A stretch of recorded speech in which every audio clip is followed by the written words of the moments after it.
Good afternoon, champions, and welcome back. My name is Dylan, and I am coming to you live from the Codename Entertainment streaming room in beautiful Victoria, BC, Canada. We have planned something special for today's show, but first, I'd like to thank Dungeons & Dragons for allowing us the use of this space each week on the official D&D Twitch. It is, and will always be, an honor to be here. And shout-outs to Erica and Clive for all their help co-producing and moderating our show. At least I think Clive is helping today. He's got a lot on his plate. It might just be Erica. Anyways, totally awesome stuff. So, we have two awesome guests for our show today, and we're hosting them both at the same time. Our first guest you may know from his tenure with Acquisitions Incorporated before he retired and moved on to managing his own team of minions on Binwin's Minions. He's never met a trap he couldn't show who's boss. Please welcome Binwin Bronzebottom to the show, along with his side kick,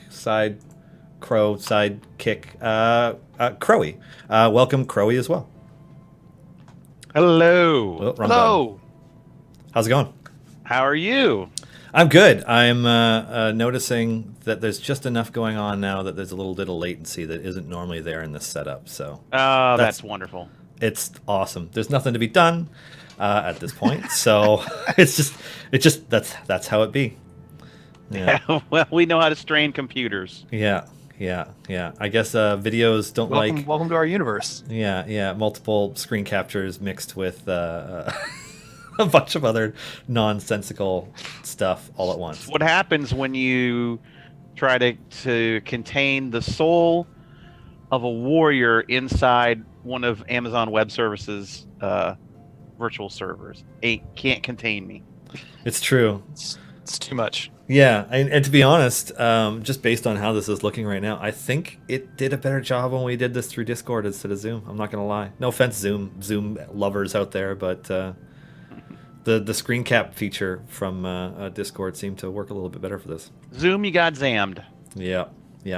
So, we have once again reached Dragon Down, the event of one Binwin Bronzebottom. How does it feel nutty to be back? It feels great. I think that, well, I mean, it's kind of crazy to think that it was a year ago that I got added to the game, you know? It's but true. It flew by really fast, and look how much has occurred since then. You know, we got our own show, and we got to go to the Stream of Many Eyes last year and stuff. So, I mean, a lot of really good things have happened because you guys put Binwin in the game, and I know Crowy and I really appreciate it. Oh, yeah. Corey, not so much, because he no longer sees his family. Yeah, I mean, I'm trapped in a server now, turned into an animated crow, so... Yeah, but... I feel like I got the raw end of the deal here. I'm not even in the game. You got me, buddy. No, you're not in the game yet. That's cruel. It's cruel and unusual punishment. It's a cruel summer. Yeah. Ugh, Ace of Base. Oh, man. That hurts to think of. So anyways. Summer Ace of Base? No, not the first one. They did a cover of it, and that's what comes to mind for me. It's by Bananarama. Yeah. Shit. Whoa, easy Whoops. there. Whoa, right? Some of us were barely ideas when that music came out. Yeah, I'm showing my age again. Yeah. Binwin's nice like Bananarama reference in your show. Yeah. Who even knows what Bananarama is anymore? I don't know. Yeah. Why you gotta make us feel old all the time? Although I'm told by my friend who is a high school teacher that the 80s are huge among the kids right now. Really? That's because they didn't have to live through like the horrific news reports. Like even as a tiny child, I remember like the AIDS epidemic and the Challenger explosion. Yeah. and we now get to relive Chernobyl through an amazing miniseries that is just pure horror. Yeah. So, yeah, it's funny how things go. It is. Yeah. So what's new in the world of the Table Titans, the minions of Binwin? What's going on? Well, Binwin's Minions, the comic is back. I do know that, and you can read that every Friday. There'll be a new episode tomorrow. Oh, sweet. So Crowy and Tavis are working really hard on that. Cool. And what else is going on, Corey? Oh man, if you're reading Table Titans now, we're just getting into some of the meat of the Fallen Veil story. lore. That's all being revealed right now, so that's pretty good. And there's going to be some the Table Titans Patreon is about to blow up. So if you're into the Fallen Veil, which is kind of the campaign setting they're playing in the comic, we're going to start sharing game supplements for your Dungeons and Dragons games, so you can also play in the Fallen Veil. So awesome! New classes, new monsters, new races, locations, and that's fun. There's never been a better time to join the Table Titans Patreon. Oh, sweet. And this weekend for Free RPG Day, I'm going to be DMing all day at Guardian Games in Portland, Oregon. So if you're in Portland and you want to play some of these new adventures from the Fallen Veil campaign setting, you can come play with me. Yeah, Crowy will DM you. That'll be weird. I'm going to make you a Crowy shirt. Yeah, Davis has some. I just need to get one and wear it. Yeah, you just need one. You need a Crowy shirt. We all need Crowy shirts. I think we need to animate Crowy in a Crowy shirt. I can do that. What if it's Crowy in a Crowy shirt of Crowy in a Crowy shirt, and it just goes all the way down? Oh, it does that weird scoping thing? Yeah, that'll be fine. Well, totally viewable on my 1/4 inch tall body. Yeah, I'm not going to do that, by the way.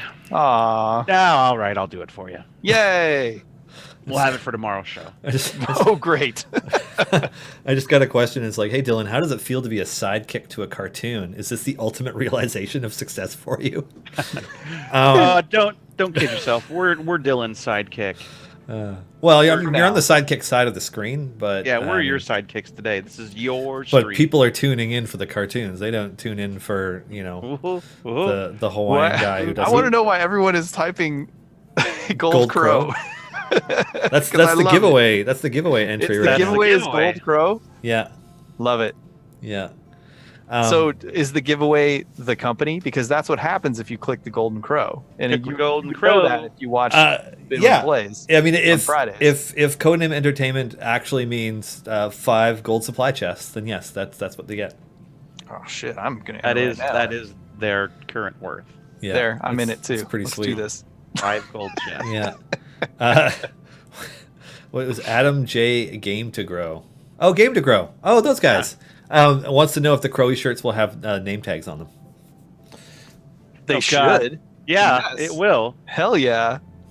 Just part of the shirt. Yeah, just at a slight angle. Absolutely. Yeah, I say yes. Yes. Also, if people aren't familiar with Game to Grow, you should go look it up. It's an amazing charitable organization. Helps mostly kids with autism, but a lot of different people learn social skills by playing D&D. And they booth with us at the conventions, and they're great. Yeah, they were sitting beside us at PAX East.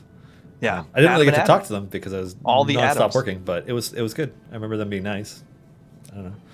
That's and Adam can stop asking me if I've made an appointment to see a therapist yet, because I have. Yay! Well, I mean, there you go, Adam. Mental health is important, everyone, even for Binwin Bronzebottom. Yeah, being digitized has got to be a traumatic experience. I know I didn't. That's the first thing I'm talking about with my therapist. I didn't really enjoy it myself. First conversation. No. I'm trapped in a computer server. Yeah, I had to click a lot of other when I was filling out the form. Family issues? Nope. Depression, anxiety? Nope. Other. Trapped in server.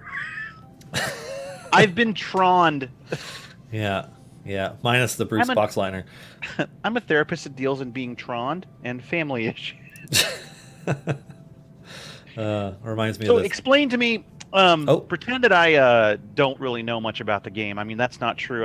No, we know everything about the game. I know everything about the game. And Minions knows that there are no better players of this game than Crowy. My formations are golden. But so... unless you were a part of this event last year, or subsequently got one of our unlock codes through a card or something, you have not been able to play with Binwin until now, right? It's true. And so now it's come around again, and now for the next week you can unlock them again? 2 weeks. Well, 12 days. 2 weeks. 12 days starting yesterday. So gotcha. That puts it to the 24th, I think.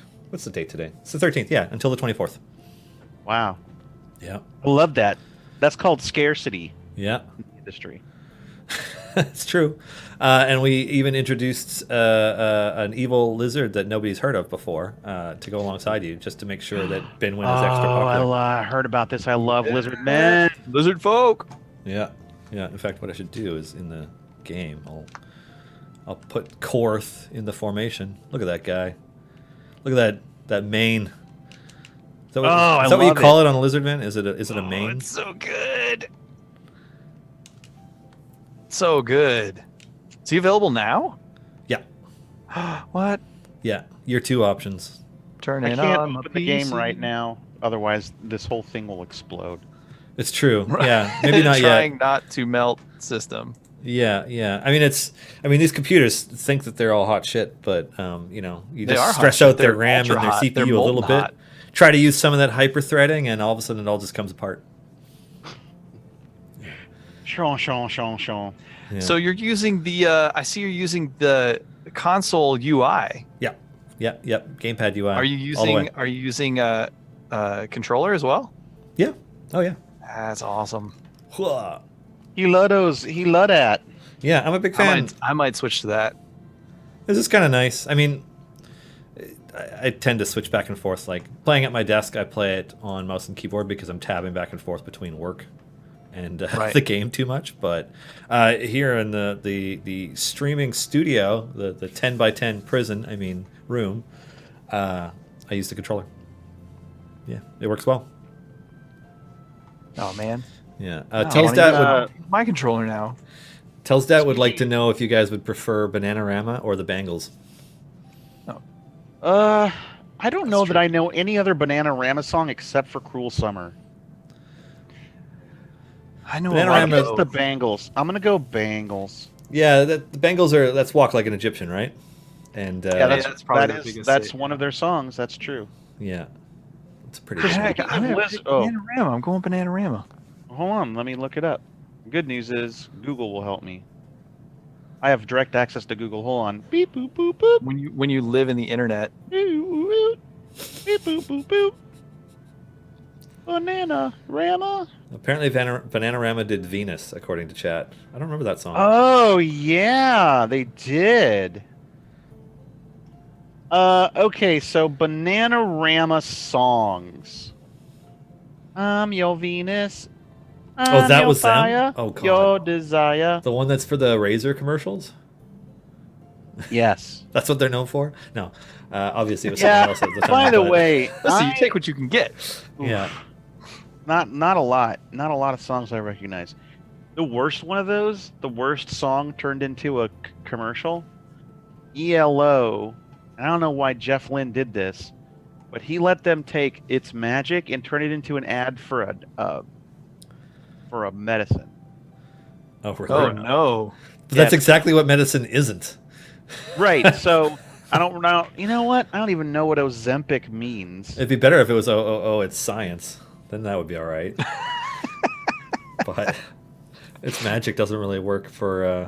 I get so mad when this computer pharmaceuticals. comes on. I get really, really mad and I start screaming. What is Ozempic for?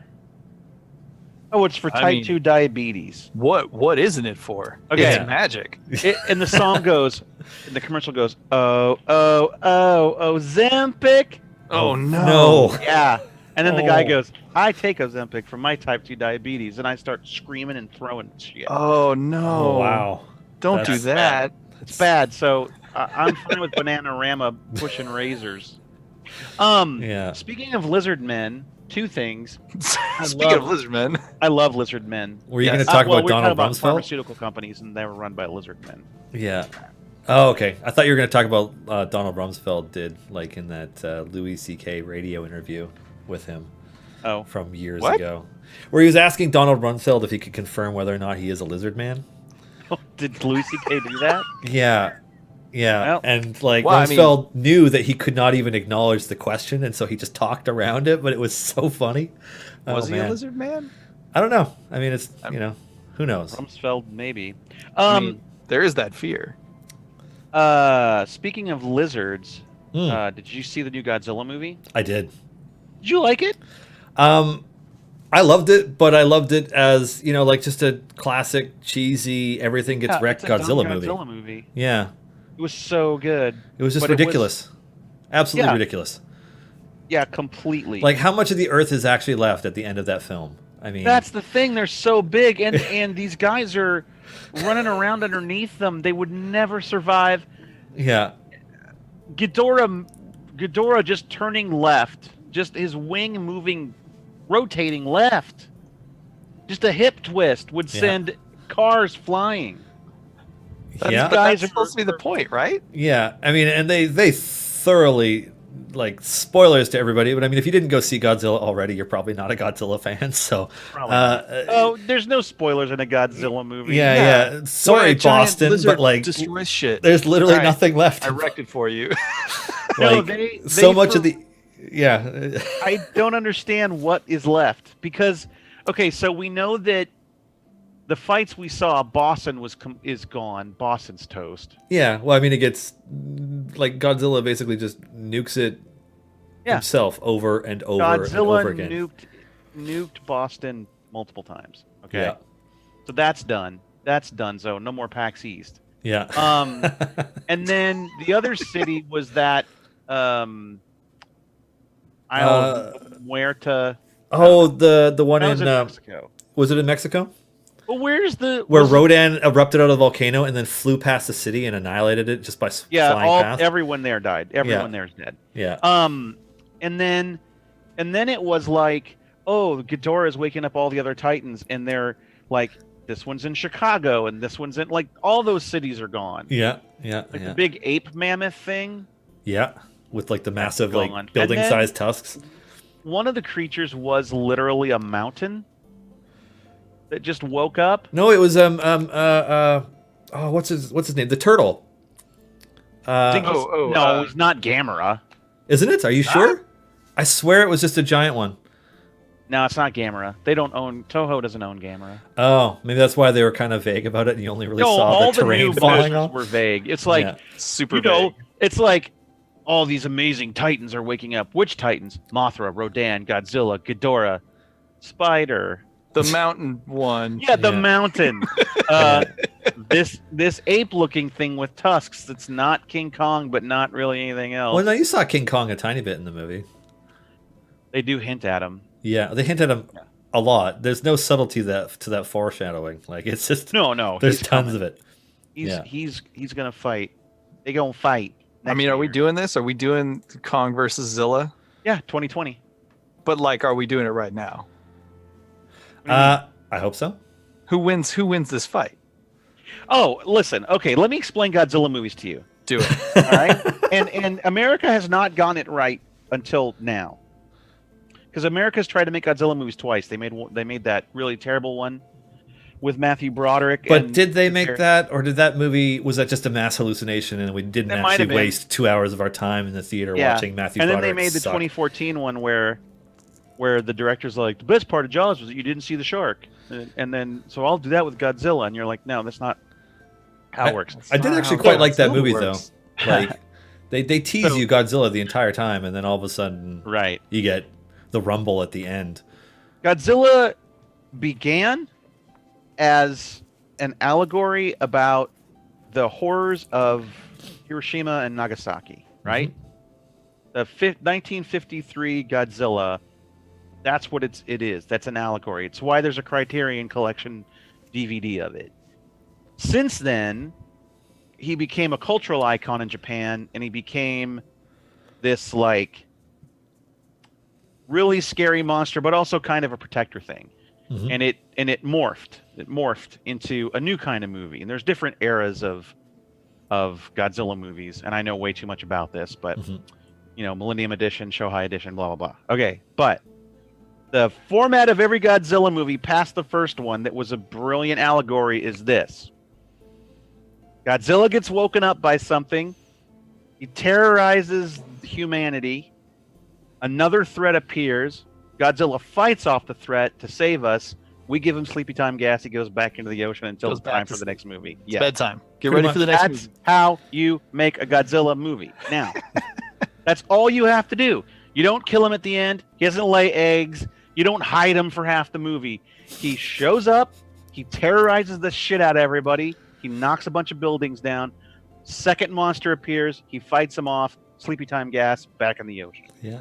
And we now know that he swims through the Hollow Earth to a human civilization that is like a massive continent worth of stuff. Yeah. And sleeps by his nuclear volcano. Yes. So now, that makes sense. Yeah. In this movie, they did that. And it was great. And they used all the real names. They even called Ghidorah Monster Zero and realized he's an alien, which is from the original Godzilla movies.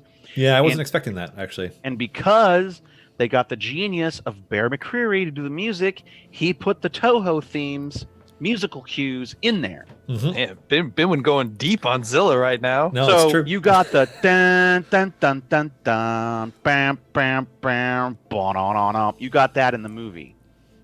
And then just as a little cherry on the top of the sundae at the end credits are rolled over a remake of Blue Oyster Cult's Go Go Godzilla. Yep. Wasn't that epic? And it's amazing. It's epic. While it shows you like 500 news articles about Skull Island and Kong. Yes. Like, I wonder where this is going next. Yeah, and they kind of try to make it okay that they destroyed stuff where it's like it's good radiation because it makes like Boston's rubble is now a lush forest. Yeah, that made me chuckle. It's like the rainforest came back through this path of destruction through South America. It was funny because right after the movie ended, my wife turned to me. She's like, "Huh, okay, so what's next?" I'm like, "Are you kidding?" I'm like, "All the other monsters, Mechagodzilla, like they've got so much room." Yeah, so many Godzillas. Like, who cares if there's humans in it or not? So. Yeah, well, the thing is you gotta go. You can't dance around it. If you're gonna make a Godzilla movie, make a Godzilla movie. And this one ended with a bunch of monsters literally bowing down to him, and him roaring, and then smash cut to the credits. And I was like, let's get the F out of the theater before they ruin it, because that was perfect. Yeah. It was a good IMAX experience. I enjoyed it. Godzilla stands on a little mountain. All the other monsters surround him and bow. It smash cuts to the title credits.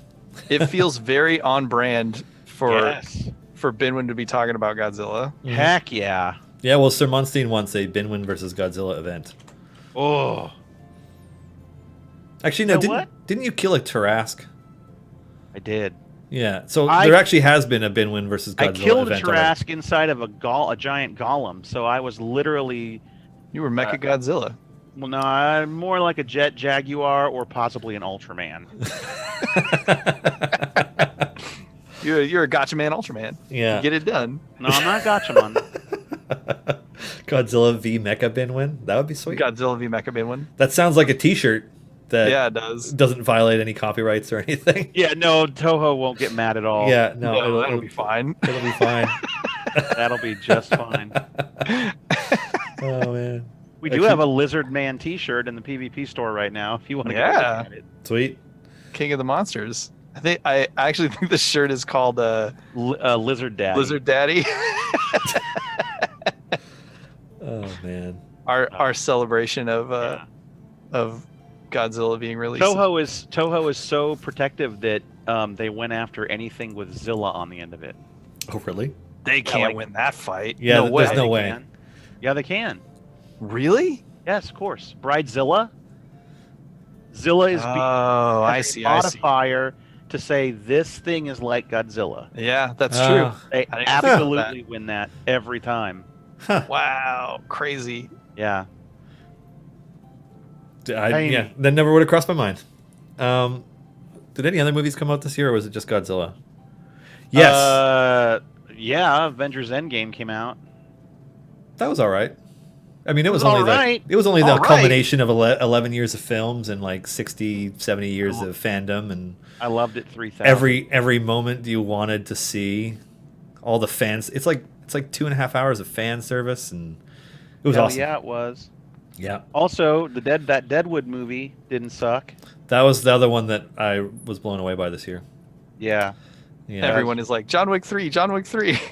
I really enjoyed John Wick 3, but you know dumb. What? Did not like it. It's Wow, really? Pointless. I just I enjoyed it. I enjoyed the unique fights in it. Like, I didn't enjoy the stuff because, like, you already know at this point that John Wick can kill X henchmen. Like, it doesn't matter what the number is; he'll kill them all. They're henchmen. Right. It's a non-issue. But like, when they started getting into the more unique stuff, like he's fighting in an antique weapon shop while he's seriously wounded, or he's fighting ninjas on motorcycles, or he's fighting Mark Dacascos, who you just don't see enough of in film at all. Or the two gentlemen from the Raid movies. I don't know their names. Like, I really enjoyed that stuff. But most of the rest of it... I like the fight with the dogs. Yeah, where Halle Berry's just killing everybody with those dogs that are biting every dude in the groin. Did we not get any more Wick? I haven't seen it yet. Did we not get any more Wick lore? Is it just fights? Is it effectively Matrix? There's a bit, but it was kind of like... It was more like... But it's hidden. Yeah, they like copy-pasted the second one almost. Like, oh, no. Yeah, and it was kind of like, I enjoyed the movie, but I came out of it, I'm like, if they do that again, I'm not going to enjoy a fourth one.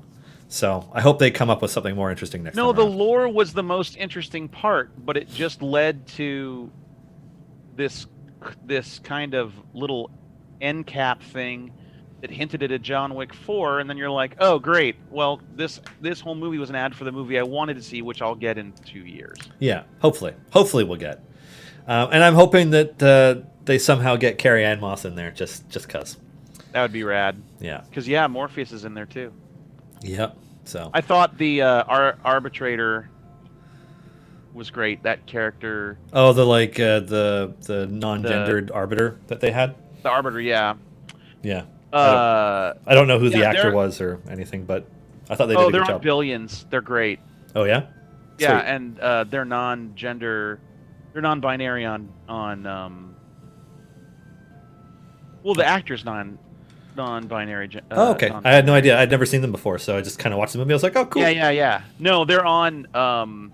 This is what I love about Billions, by the way. The TV show Billions. It's about rich, mean people. But all right, I haven't seen it, but so it's all about. Sounds delightful. Yeah, it's about rich hedge fund managers, and they're mean to each other because money. Yeah. But, Clive posted Asia Kate Dillon. Yeah, so Asia Kate Dillon plays Taylor Mason on Billions, and when they first appear last season, they said my pronouns are they them, and everyone in the show, no matter what, and it's because it's scripted, obviously, so it's not like they're real people that can make a mistake, but everyone uses the pronouns properly, they them. Yeah, and then at the end of last season, Taylor left Axe Capital and became an opponent of the main character, and the main character of Billions is literally trying to destroy Taylor Mason, and cursing, saying terrible things about them, yelling about them, but still, even angry as the character gets, they never misgender the character, and I wait every episode. Kudos to them, actually. That's impressive for them to break that, but they never do, and I was so stoked about that. It feels like, from a writing standpoint, it feels like it would be the cheapest shot, right? Yes, it is low-hanging fruit. So why do it? Why not go? Why not try and figure out another way? Cool.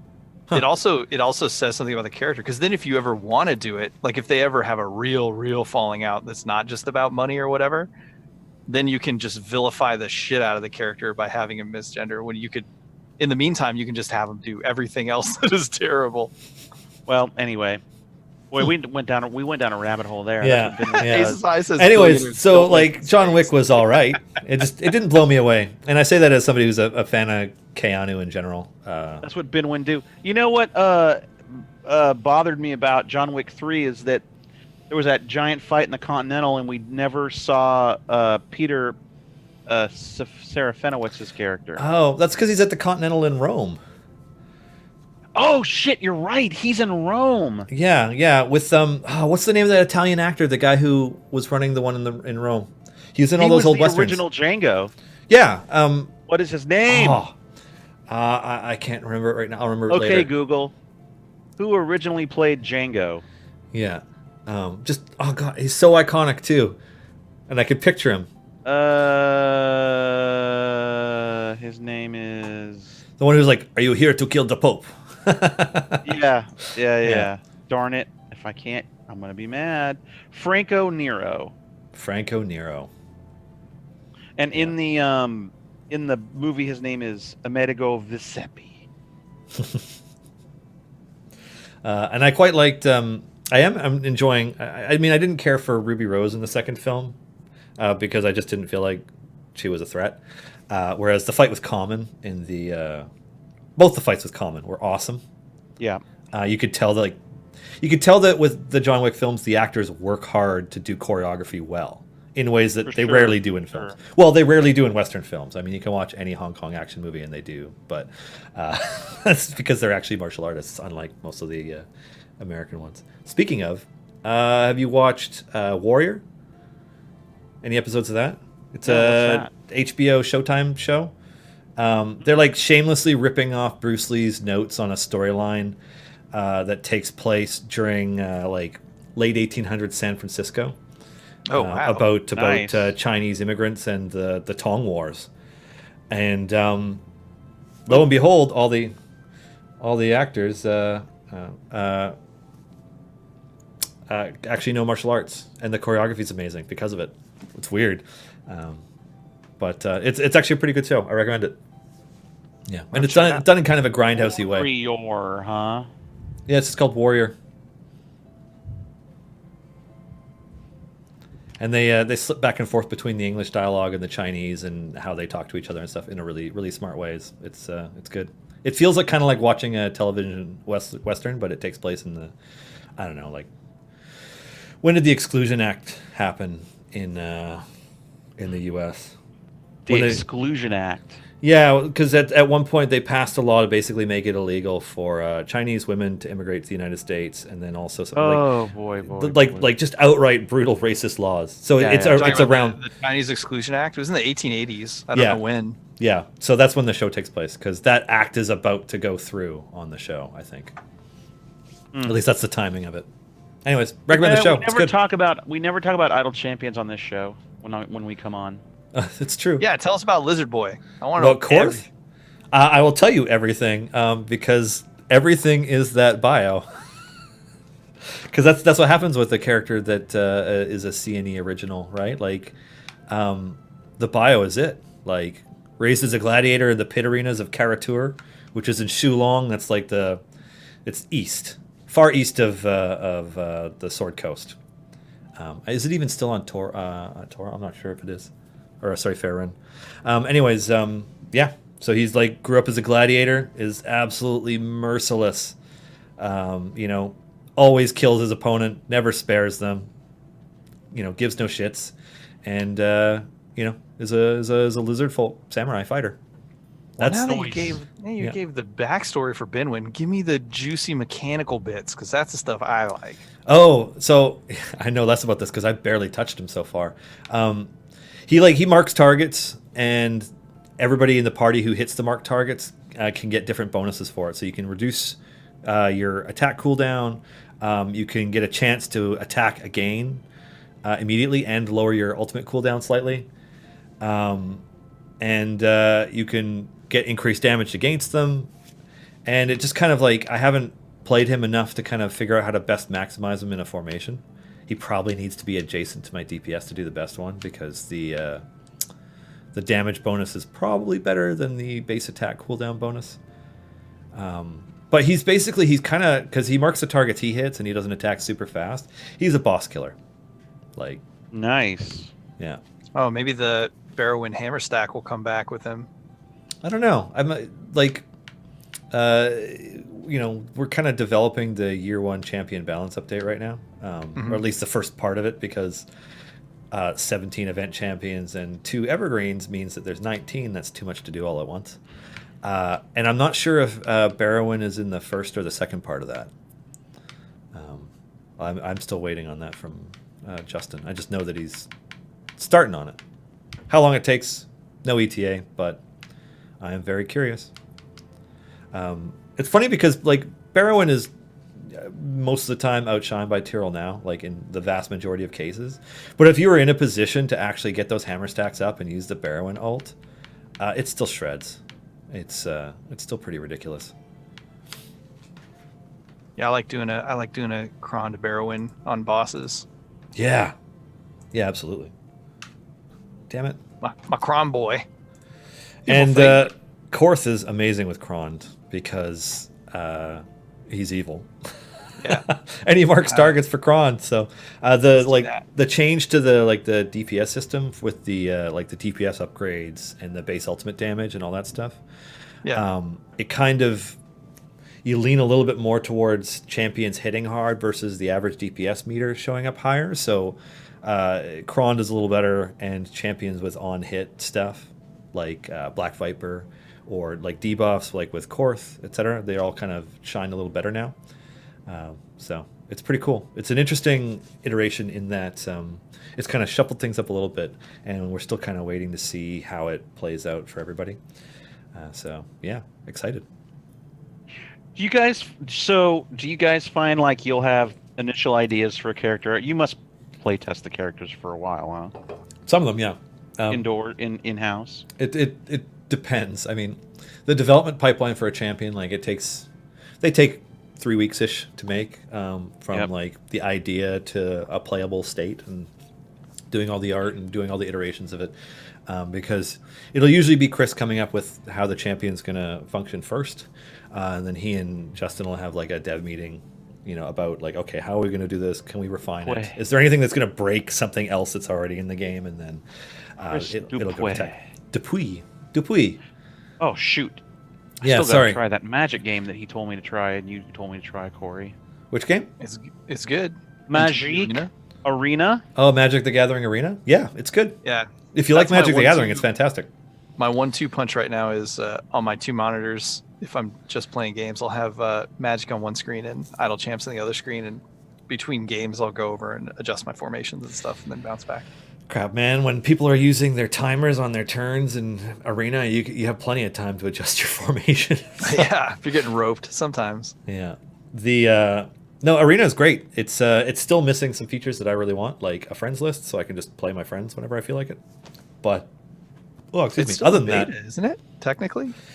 Sure, but I mean, we're still in early access as well, right? Like it's a pretty core feature that I'm surprised they haven't prioritized. But you can challenge people if you know what their number is now, which is nice. If you know their name and number. Yeah, which is like some weird. I don't know my number, but yeah, being able to just play with your friends, and at some point they're gonna have to find a way to have multiplayer. Right, like 4-player matches. Oh, yeah. Two-headed dragon or whatever. Like, as soon as they can do that and you can play that with your friends, that'll be great. Oh man, Commander style on that will be so good. Yeah, I'm really looking forward to it. But that's not to say that the game is bad, because it's still Magic the Gathering. It's a deep, really, really well-made card game. And the fact that it handles all the fiddly bits, like I like Magic, but playing it in person is always sort of like, now, okay, I played this card. Now I have to add counters to these 9 things. Yeah. And then I'm going to do this card, and then I got to roll up all those counters. So just sit there for a second, Dylan, while I put little tiny dice on cards and then turn those dice. And what direction is the 2? Oh, hold on a second. Yeah. Whereas like in the digital, as I play this card, it just happens. It just all happens. I'm not going to lie, I do like that. Stuff. But I also kind of like the game in person is a memory game as well, right? And that's how you win those tricky games, is the guy forgets to put a counter on something, or like that's a good point. Forgets to do a trigger or whatever. I mean, if you're playing and you're being a sportsman, like everybody should be, just not how I play, because I'm a jerk. It's a lot of fun. But Arena, it handles a lot of that for you, which is you're really ostensibly nice. The best player in the office, right? I don't know. I mean, I think Max is a really good player. He's one of the new devs that I don't know if you guys have met yet. I don't know. Because I know he's super into it. And he's probably more hardcore than I am, because he still actively plays. So my money would be on him. And then, Dupuy actually worked on it. Like, he was playing Arena at lunch, I know, because I saw it on a screen when I walked by. So I don't know if I'd go so far as to call myself the best player, but I'm probably the biggest jerk out of the people who play. So, are you playing like a blue-black deck or something, and you're just the worst? Always. If I can play blue-black, I will. Oh, absolutely. It's like a total control rat colony or something. Yeah, horrible. well, I don't know about Rat Colony, but like countering all their shit and grinding them out through a brutal war of attrition it's definitely my style. Yeah, so don't boy. play me Magic, or do. I don't know. It's all good. White weenie decks are really popular right now, in like the bronze through gold tiers. You see a lot of that, and then above that, I've been seeing the rock shows up a lot, Yep. and proliferation decks. But I haven't gotten into any mythic tier stuff yet, so I don't know what the real high end players are doing. Well, right there's a lot of cheap decks that you can get a good win percentage on, right, at the lower tiers. So most people can just be playing I'm them at because almost 60%, which I feel pretty good about in Yeah. terms of like win loss. oh, you're way more. Because I'm active not than I like am. a active magic player or anything like that. I like drafting and sealeds. The Sealeds draft especially. events are crazy fun. Yeah, The draft events they built in are insane fun. yeah. Oh, you can do drafts in Arena? Yeah, and they rotate them. Like I think it's every week or every other week they do like, okay, this week we're gonna do a Ravenica draft, and next week we're gonna do a War of the Spark draft. And so and what's cool too is you don't have to be in the draft event for the whole time. You can like you can get up and walk away from the draft because you're drafting against bots and then you're playing against players, but you don't have to do it all in one sitting. So you can really think about the cards that you have, and then you can play a game and then like go to bed, and the next day play another game because you're still playing with your draft deck, and it's throwing it's throwing players at you that are also participating in the draft, but it's not that draft in that moment. So I guess if you're super hardcore and you want to get into the pre-game metagame of like guessing what your opponent is taking in the draft and trying to counter their decks, this is maybe not the draft for you. But I've never been good enough to do that. Like I don't have all 400 cards memorized of every set, so I draft against bots, and then you play the games until you hit 3 losses, and then you're out. It's fun. Yeah, I've been enjoying it. The RNG elements I find with games like that feel a little worse than playing in person, because in person, like playing with the cards in your hand, like what's in your deck, right? Yeah. And if you have a bad draw, you're like, man, that's a crappy shuffle.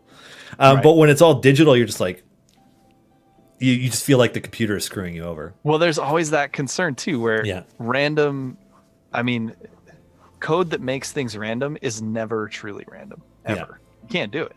Yeah. So there's always that question of like, how random is this? Yeah, absolutely. Yeah. Anyways, we should talk about like 80s music and film or something, because Binwin got awfully quiet while we were talking about Magic. Well, I haven't played in forever. Did you keep those cards from forever ago? Because they're worth money now. Are they? Some of them, yes. Yeah, some of them is crazy. Cards I was dumb enough to sell for between $5 and $20 in 1997 are worth I wouldn't $500 even to know where they $1,000 are now. at this point. It's nuts. It was so long ago. Those were dual lands, by the way. I sold all my dual lands at not a Go on a scavenger at a house. profit at the time. But how was I supposed to know the game would be around for another 20 years and that they'd be worth $500 to $1,000 a pop now? Like, what the hell?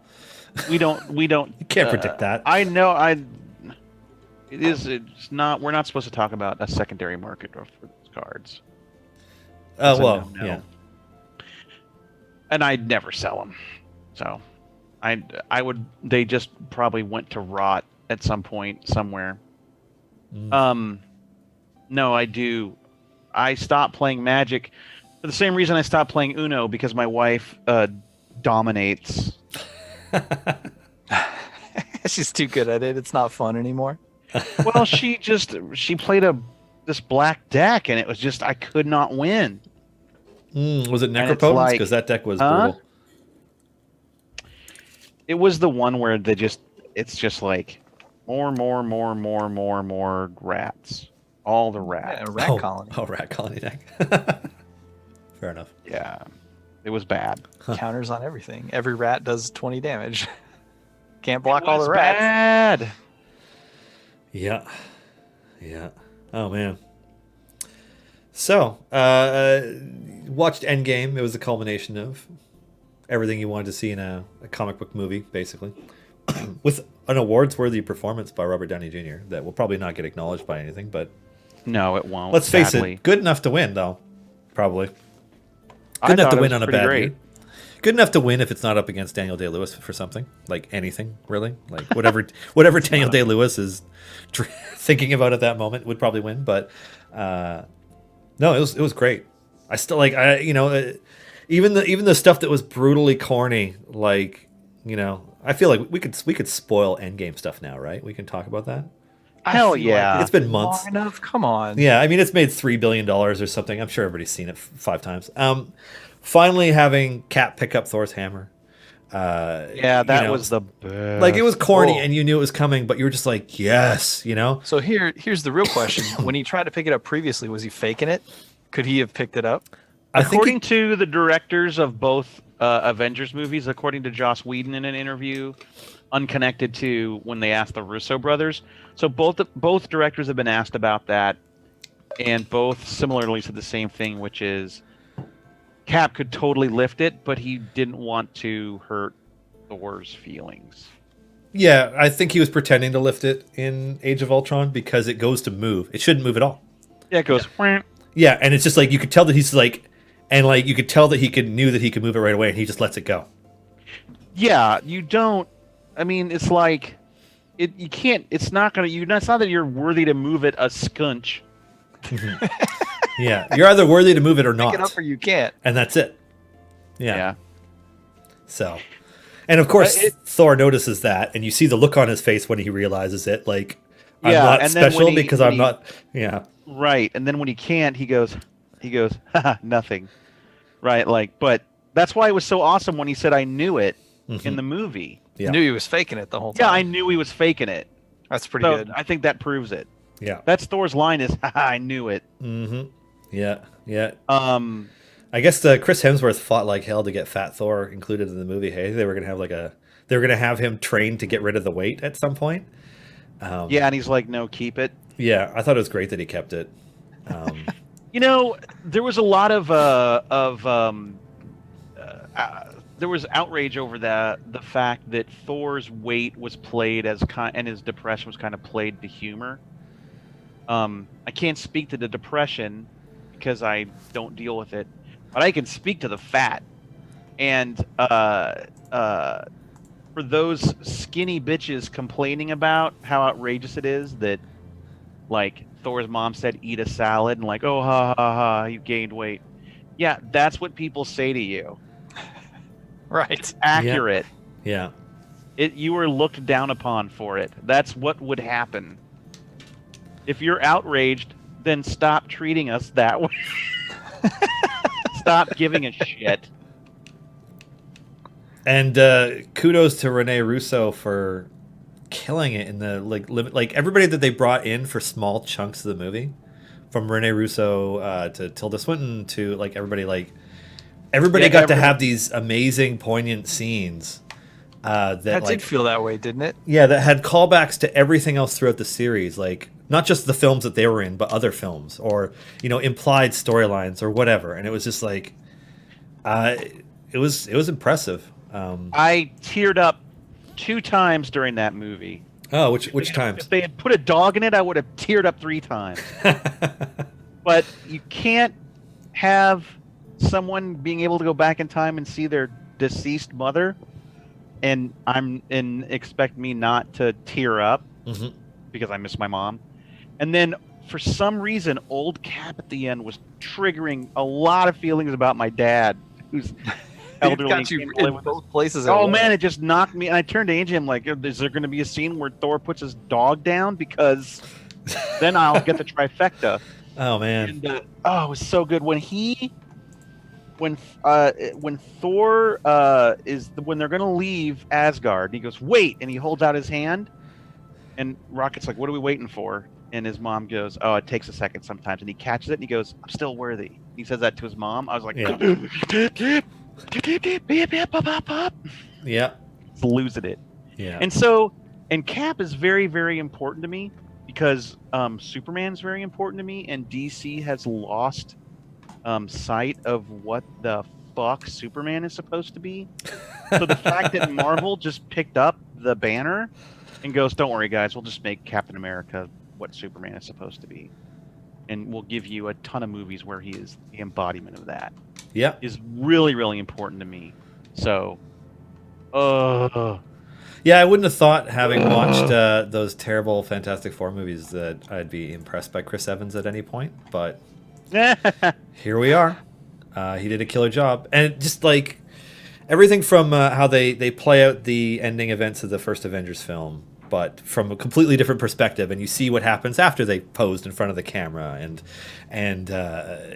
like sending Hulk down the stairs, and all the guys from Hydra showing up to do what they were doing, and like getting Robert Redford to come back briefly, getting all the exact same actors who were in the elevator in the Winter Soldier to be in the elevator again. And just like set you up to think that it's the exact same thing's going to happen, and then just totally throwing that on its head with the most, everything about that, all that stuff is awesome. But have you guys seen Jon Favreau's new Netflix show? I watched the first episode last night where he's the cooking show. Yeah, is it good? Yeah. So did you see his movie Chef? I did. That's why I added it to my list, because I like the movie a lot. So the guy that he trained with, the food truck chef guy that he trained with, Roy, what's his name? Can't think of his name now. But he super got into cooking, and he wanted to learn, so he got this guy to. Yeah, he's the guy who runs the best food truck in LA. Food trucks. Right. Yeah. And so they were Roy Choi. They were cooking, and they were like, "We should film this." And Roy's like, "For what?" And Favreau goes, "I don't know. We'll sell it later." But that's the premise of under which they filmed it. Mm-hmm. So like in the first episode, Bill Burr's like, "What's this for?" And because Bill Burr was a guest, and Favreau goes, "We don't know yet." And there's an episode where apparently they make beignets, and halfway through it realize the mix they used was bad, and they just have to throw the whole thing out, and they don't start over. But they had Gwyneth Paltrow on an episode. Yeah, she was in the first one as well. Yeah, they're cooking a vegan thing for her, and he's like, "I came up with this idea when we were filming Spider-Man." Gwyneth, and she goes, "I was in Spider-Man." Oh, that, yeah. Yeah, and he's like, "Yeah, you were," and she's like, "No, I wasn't. I was in Avengers." And he goes, "No, at the end of the movie, you remember when you have the press Tony's conference and press conference?" She goes, "That was Avengers," and he goes, "No, that was Spider-Man." She goes, "I was in Spider-Man." Yeah. And Angie and I just thought that was. I said to Angie, "My God, they're all those Marvel movies." Yeah, they're filming so much. Yeah, and makes sense though, right? Like if you're filming that many things, at some point you're going to lose track of what you're even in. And think about it though, like she has a call sheet, and it's like, this is the time that you're on set at this studio. Yeah, like this is how many scenes we're filming, and that's it. Like, and if you've heard them talk about how they don't have their scripts or anything, like they redact everything so people can't spoil movies. Homecoming, Captain Marvel, and both Avengers at the same time. Yeah. Right, so of course she doesn't know, and then the next day, every a billion times in all my news feeds was Gwyneth Paltrow didn't know she was in Spider-Man. It was like a news story. Are you typing that up? No. Somebody was asking me if I'd seen Chris Evans in the movie Push, and I have. He's a telekinetic in it. It's good in that too. Have you seen Gifted? Which one's Gifted? Gifted's the one where he's takes care of a little girl that's really, really like savant, smart at math. No. Sorry, I thought you meant that really bad X-Men TV show on Fox, which I haven't. Oh watched. No! It's called. It's a movie. It's called Gifted. Oh no, I haven't seen it. Yeah. Wasn't Gifted a movie with Kate Blanchett where she's like a witch or something? Oh my gosh! I think it's called. Now you're making me doubt myself. Oh, that's The Gifted, Garwar says. Okay, sorry. Gifted and The Gifted. I'm sorry. Yeah, no, it's called Gifted. Okay. So, Chris Evans comes from this family where everyone in their mom and his sister were like super smart, like work on the most important math problems in the world smart. Yeah. And his sister had a daughter and died, and he took the daughter in, and she is as smart as her mom and grandmother. But he doesn't want her to let anyone know because he wants her to have a childhood. And it's about when the school finds out that she's that smart and everything that happens. And it's really, really good. Huh. I will note it down. He's amazing in it. Yeah, I wouldn't have thought that he'd be a deep actor based on some of the stuff he's made, but I mean, I really like Snowpiercer. I liked him in a lot of stuff. I still haven't seen that. I got to see Snowpiercer. It's a trip, man. I really liked it, but what's the name? I'm having a bad day for remembering names, but the Korean director who made it, because he also did The Host and a bunch of others. He's amazing.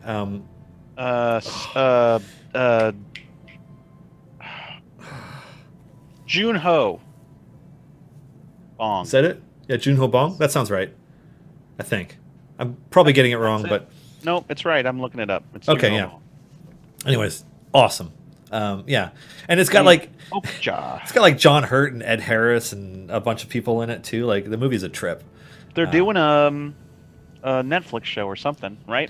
Yeah. I mean, I guess we'll see. I don't know. Like, I'm kind of like... How are you going to expand upon that very, very self-contained story that is done at the end of the film? Like, I don't know. I got to watch it still. Like, are you going to stretch out the events of the film over the course of a? I mean, we're living in a golden age, kids. We're getting Dark Crystal shows, and we're getting Cowboy Bebop live action, and we're getting so good. It's nuts. I'm pretty stoked about Cowboy Bebop. There's still a Lord of the Rings, like Second Age series coming. Did you see they're going to do a Dune series as well?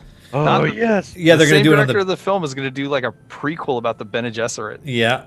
Oh, I'm so ready. I wonder if they're going to do stuff about because isn't the Emperor's Bene Gesserit Jessica's mother or something? I can't remember. It's been a long time since I read that book. Jessica is Paul's mother. Yeah, but Jessica's mother is the one who's the Bene Gesserit for the Emperor, isn't it? Isn't that the case? Don't you find that out in one of the books? I've read like 15 of those books. I can't remember which one has it in. I don't remember. Now you got me wondering. Is coming with many Fremen warriors. Yeah. They did greenlight a live-action Cowboy Bebop, and the casting is all the casting is perfect except for one.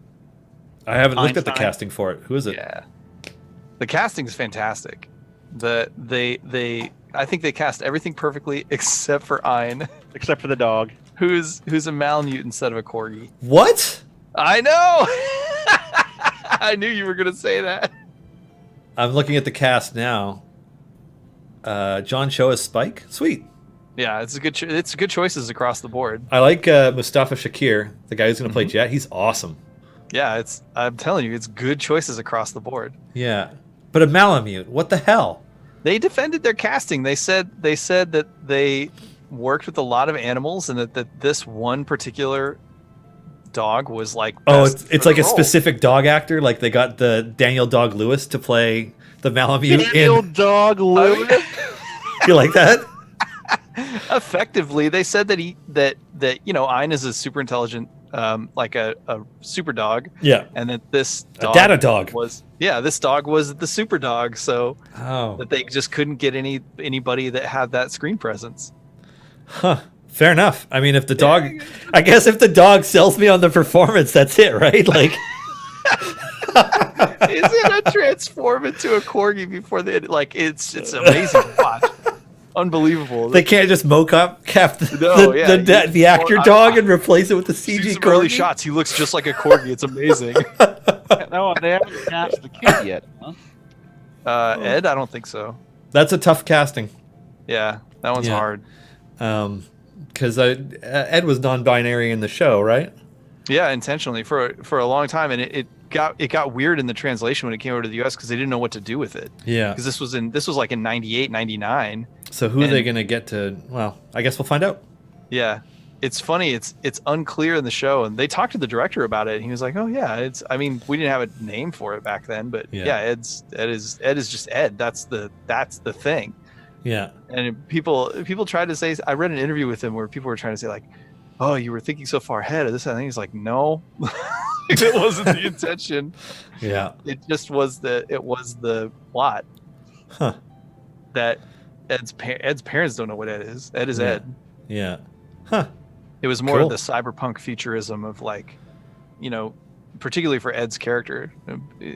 Ed's body is just a meat sack that exists on the internet. Yeah, because like most of the time in the series, I remember Ed just being zonked out. Right, exactly. With the headset on. Yeah. Shut up. Honk shoe. Yeah. Huh. No, I'm not commenting on the conversation. I'm saying he was They were passed out. Yeah. Oh yeah. Anyways. He's so quick. Crowie's so quick. Ah, shut up. Well, anybody that watches Binwin Plays knows our banter. So That patented banter. that patented Crowy Binwin banter. Plays banter. Anyways, gentlemen, I don't want to hold you beyond your schedules because I know it's 2:00 now and you have other servers to haunt. So I want to get out of my office because there's not an air conditioner in here. oh, That's right. And it is hot here. It is. I'm in a refrigerator right now because the main vent for the AC in our office is in this room. Just blows into that room. So when the door is closed, it gets cold. It's actually, I mean, it's only 77 here today, and it was like 93 here yesterday. Yesterday was hot. Yeah, but hot here too. Ooh, you sound a little Canadian just then. Yeah. Yesterday was hot. Oh, right on. Yesterday was hot. He did say both a gain and a boot during our conversation. So he says a boot. What is 93 in Celsius? In Celsius? About 20 something? Yeah, I don't know. 93 F2C. Do you guys boom, do 33.8. What's that? What is it? 28. Celsius. Yep. Although most of the signs, if somebody wasn't smart enough to adjust their LED, like on a storefront or something, they tend to default to Fahrenheit. So like if you go by a bank, it's all Fahrenheit? Sometimes, yeah. Like on the drive home, because I always I pick up Catherine at work, and on the drive, there's a sign that's always in Fahrenheit that just drives me nuts. Imperials. Yeah. Anyways, gentlemen, I will let I'll let Binwin get out of his office, and Corey get back to work. Yay, work! And with joke. And with joke. And with joke. I'll switch this over. Thanks to those gentlemen, those gentle tunes. Those cartoons for joining us today. I know we didn't really get to hardly any questions because we get distracted really easily. But I'm free for questions now if you have any. I'm just going to kind of go through this backlog because we do capture them as they're coming in. I see a few from Scarab Phoenix that I'm going to address first. Let's see. A boot a lot? A boot? About? A boot. I usually only say a boot when I'm making fun of the fact that I'm in Canada. But if anybody wants to know what a real Canadian accent sounds like, go to Newfoundland and let me know what they say. So, Scarab Phoenix, why so few champions in the game use shields? Bruner, Warden, and Archon, that's it. It's true, actually. Almost nobody actually uses a shield. You make a point. I'm gonna make a note of that for Chris. Be like, yo, bro, why no shields? Let's see. Are there any plans to introduce Gembot chests for the non-Core 12? There aren't any plans for that right now. There are aspects to the entire gem currency system that we'd have to look at before making those kinds of changes. So I'm not saying that nothing's going to happen, but it's not something that we're currently actively looking at. Smiley Jersey. A little sad that Korth replaces Donar. I dreamt all about a lizard draconic team. Yeah, fair enough. I kind of thought that... Are you making the code a boot, Erica? Good lord. Let's see. Yeah, it's just kind of how the chips fell this time around. We're looking for a slot 2, and Korth... We thought it was a unique way to approach it, so we did. Does Korth come from the Hollow Earth? Nice Godzilla universe friend. But no, Korth is from Shulong, which, if you're wondering where that is in the Forgotten Realms, you're going to have to look up some pretty old modules, because I don't think there's anything printed in 5e related to it. But yeah, that's why Korth is a samurai. Where can I find a list of the Weekend Warriors for the challenge? A list of the Weekend Warriors for the challenge? Which challenge? Oh, for the weekend. Sorry, I haven't been looking at... I only pay some attention to the C-Team challenges. Let me see here. Complete 200 areas with at least 3 buffed champions from a weekend promo, only available over the weekend. So tomorrow at noon Pacific, the next weekend promo will go live, and I'll give you a little teaser of what's going to be in that now. With the caveat that, I mean, we don't often change our promos minutes or hours before they go live, but sometimes we do, so there may be a change. But this coming weekend is Everything's Okay weekend, with a bunch of champions with O and K in their names. So that's Stokey, Calliope, Krond, Makos, and Archon. So, but the challenge will only work, Eladris. The challenge will only be completed during the weekend buff. So that's just between noon Pacific on Friday and noon Pacific on Monday. You got to do it in that window. Alrighty. Dylan, when will the Twitch overlay showing the formation and what upgrades are picked come out? Hey, I like that idea. I don't know that there are enough people streaming Idle Champions aside from myself and Binwin and Mars to have an overlay, because like you kind of want a lot of usage of it. Like, to put it in some context, I'm sure there are probably thousands of people streaming Destiny right now, scaling all the way up to tens of thousands or even hundreds of thousands streaming Fortnite and other games. So I can't imagine that we'll get some devs to spend time developing a Twitch overlay to show the characters in the formation. But I'll pass it along at least, just to see what they say, whether or not they just chuckle at me and ignore me. All right. Hello, Codename Entertainment. Are there any plans to translate the game into German? I think the game is great, but I have problems with the translation of the skills, and sometimes I do not even know what the heroes do or cannot see meaningful connections with the skills. Unfortunately, the translation is difficult for me. German user, hello. We don't have any plans to translate the game into German at the moment. That doesn't mean that we won't ever do any localization for the game, but it's not something that we're actively focused on. Reciprocitet. Request, can we call it something else than a samurai sword? I don't know why we would. While it's not a typical blade that one might call a samurai sword in terms of design, Korth is a samurai. So his sword is a samurai sword, kind of either way. I want to highlight a post on the Idle Champions subreddit. Just going to pull it up. Where it was in Silesa's guide to Korth. Somebody was asking about the sword. And I think it was actually Scarab Phoenix who responded. Yeah, it was. Who gave the best response to why we could justify calling it a samurai sword due to its size and shape. But certainly, if you're trying to get into the intricacies of what makes an exact samurai sword or a wakizashi or a nodachi or a daito or a katana or whatever of a very specific type, I don't know that we followed those criteria super exactly. But there was a great response. I'm just going to post. Actually, you know what? I can do context. I can get the context of this response. Boom. Copy the link. This is a long link. I'm going to shorten this link before sharing it in chat. But kudos to Scarab Phoenix for this one.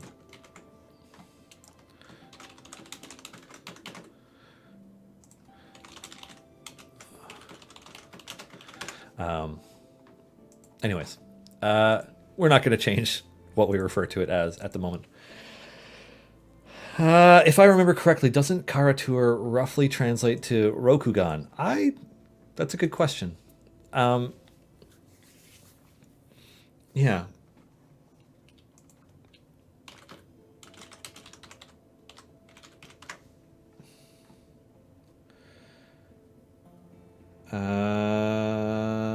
I guess it's open to some debate, but the thing about it is that Karatur like as a landmass. Like it's not something that has been seen in 5e, and I don't even think it's been seen in 4e. I think the last time anything was done for it was in 3rd or 3.5. So it's kind of like, it was important to us when creating the bio for the character that, because he's a lizard folk and a samurai, I was like, well, like, where does a fighter even learn to be a samurai in the Forgotten Realms, right? Like, there are regions of Toril that are roughly analogous to regions of Earth in terms of like, this culture is distinctly, based on different Middle Eastern civilizations, and this one is distinctly based off of different Asian civilizations, and this one is very Japanese in the way that it's been built and stuff. And so we kind of looked at that, and we're like, oh, okay, like let's talk about Shulong and Karatur. And so we were just trying to do that while also trying to come up with a bio that fit the character of Korth, because Korth being, we knew that we wanted him to have an evil alignment. So we're like, okay, well then he's ruthless for these reasons. He's a samurai. It's okay. Well, he needs to be from one of these regions. Why is he ruthless and all that stuff? And kind of went back and forth on it until it's like, okay, he's like raised in gladiator pits, and like traveled and learned fighter styles. There's a bit of an homage to the Conan the Barbarian film with Arnold Schwarzenegger from the 80s about that, in that like, he went from a scrawny kid to this giant bulky man by pushing that wheel for who knows how long until he got jacked, because that's apparently what happens. And then but he was traveling, like once he proved his size and his worth in battle, was kind of traveled around as a fighter, and learned from a bunch of different things, and learned how to become this great warrior. And kind of like that was kind of the sort of the inspiration for Korth in that, like very subtly. So we had him learning to be a ruthless and efficient fighter in the pits, and then becoming what he is now. So that's kind of how all that came together. If you are interested, writing bios for our CNE original characters is one of those things that's, because we tend to we invent the characters in reverse from a lot of things. Like if you have a lore champion like Dritz. Dritz has how many novels now? Like Dritz's character has evolved and been established and maintained and grown over the course of hundreds of thousands of words of books at this point. Just like Minsk grew and evolved through. Sorry, I'm just trying to pay attention to chat. Minsk grew and evolved through Baldur's Gate games, and then now comic books, and etc. And then a lot of the characters from content creators, like from different shows, like the C Team characters that we're currently adding to the game, and we're going to be adding a Walnut in the summer. They played those characters for how many hours at this point? Like, when you think about it, like the character has grown and evolved and changed over this long stretch of time to become a really defined character, right? And so we take that end point where it's like, okay, this is who Rosie B. Stinger is. This is what Rosie B. Stinger is like. Talk to Kate about how all that works and how it fits together, and come up with a design that we're doing our best to be true to who that character is. When it comes to a C&E original character like Krond or Warden or Stokey or now Korth, we start with, we want one of these classes, one of these races, and like this is the formation slot they're going to be in. And like we have all these things that are already defined, and then we go in the other direction to make a character that fits that. And so we start with an end result and then try to write a bio that makes sense for all of it, which is a bit of a challenge. It's not like they evolved into a character. We start with the character and come up with a bio that makes sense for it. So it's just kind of it's an ass backwards way of doing it, and it's the way we throw it together. So for those of you who are keen, I'm going to take a look at this formation. What do we got? This is a Korth free play. I think what I'm going to do is start putting together my Archon formation, because we're at the point now where I can afford to get all the upgrades. And I think that's this one. Yeah, it will, or at least it will be. And then I'm going to buy the other characters.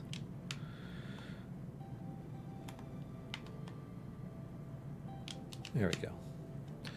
because I can hit some pretty good DPS numbers with Archon formations at this point. Archon gets boo. That's appropriate.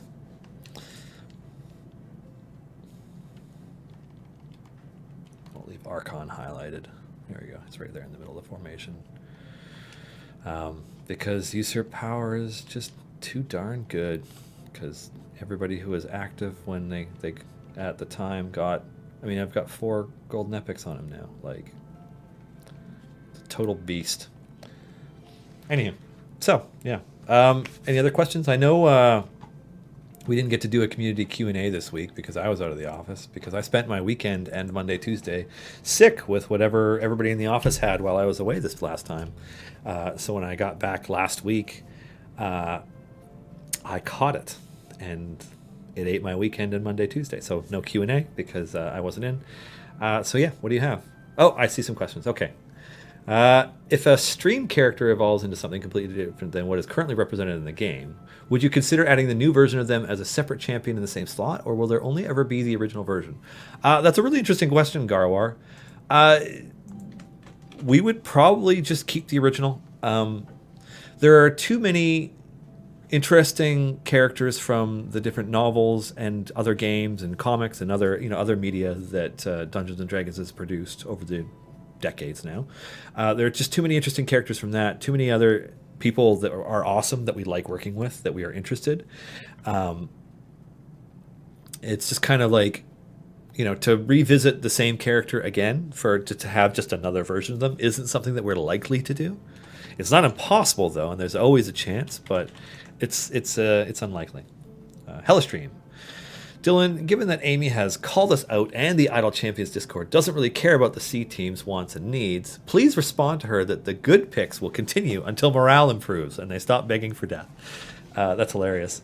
I don't think it's so much at that, like... So first of all, like, obviously everybody on the C team, and I'm not, like, I can't speak for them, but I can say this just as a casual fan. We all want what's best for them because we love them and we love their characters and we want them to do well. I think the reason they're asking for bad fortune is because a lot of the most interesting things in D&D happen because of a bad roll or just something random. So whether it's like somebody